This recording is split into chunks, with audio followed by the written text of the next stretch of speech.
Welcome to VC story teller channel. बहुत समय पहले की बात है जब असुरों का प्रभाव तीनों लोकों में धीरे धीरे बढ़ रहा था।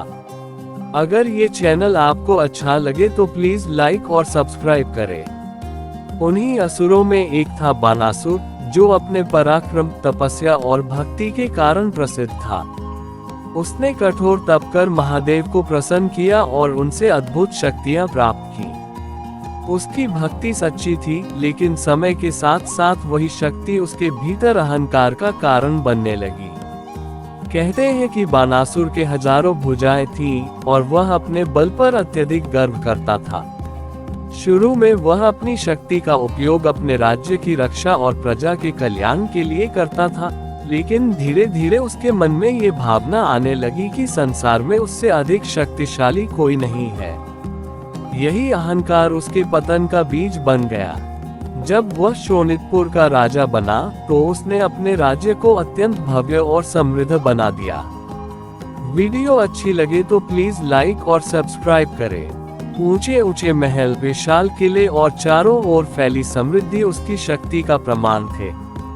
उसकी प्रजा उससे डरती भी थी और उसका सम्मान भी करती थी। लेकिन राजा बनने के बाद उसके भीतर का अहंकार और अधिक बढ़ गया। अब उसे केवल शासन करना ही पर्याप्त नहीं लग रहा था, उसे अपनी शक्ति का प्रदर्शन भी करना था। बानासुर अक्सर सोचता कि उसकी हजारों भुजाएं किस काम की, अगर वह उनका उपयोग युद्ध में न करे।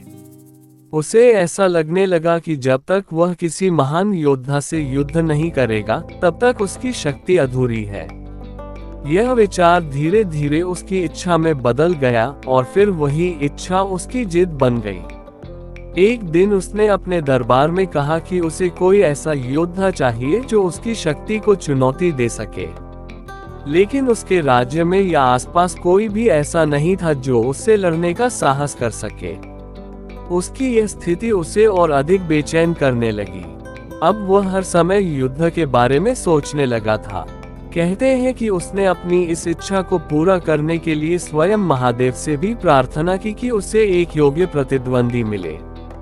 यह दिखाता है कि उसका अहंकार किस हद तक बढ़ चुका था, क्योंकि अब वह केवल विजय नहीं चाहता था, बल्कि अपनी शक्ति को साबित करने के लिए युद्ध को आवश्यक मानने लगा था। धीरे धीरे उसका ये स्वभाव उसके शासन पर भी असर डालने लगा। वीडियो अच्छी लगे तो प्लीज लाइक और कमेंट करें। जहां पहले वह एक न्यायप्रिय और दयालु राजा था, वहीं अब वह क्रोधी और जिद्दी बनता जा रहा था। उसकी प्रजा उसके बदलते व्यवहार से चिंतित रहने लगी, लेकिन कोई भी उसे समझाने का साहस नहीं कर पाता था। उसके मन में ये भावना गहराई से बैठ चुकी थी कि वह अजेय है और उसे कोई हरा नहीं सकता। यही कारण था कि वह हर समय युद्ध के अवसर की तलाश में रहता था।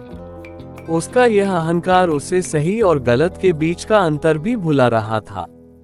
यही वह समय था जब उसकी कहानी एक नए मोड़ की ओर बढ़ रही थी, क्योंकि जब भी किसी के जीवन में अहंकार अपनी चरम सीमा पर पहुंचता है, तब उसका परिणाम केवल विनाश ही होता है। बानासुर के साथ भी कुछ ऐसा ही होने वाला था। तो दोस्तों, ये थी बानासुर के अहंकार के बढ़ने और उसके भीतर युद्ध की इच्छा जागने की कहानी। ये हमें ये सिखाती है कि चाहे व्यक्ति कितना भी शक्तिशाली क्यों न हो, यदि उसके अंदर विनम्रता नहीं है तो उसकी शक्ति ही उसके पतन का कारण बन जाती है।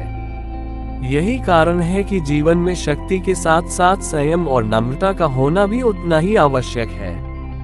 अगर आपको ऐसी ही रोचक और ज्ञानवर्धक कहानियां सुनना पसंद है तो जुड़े रहिए वीसी स्टोरी टेलर चैनल के साथ।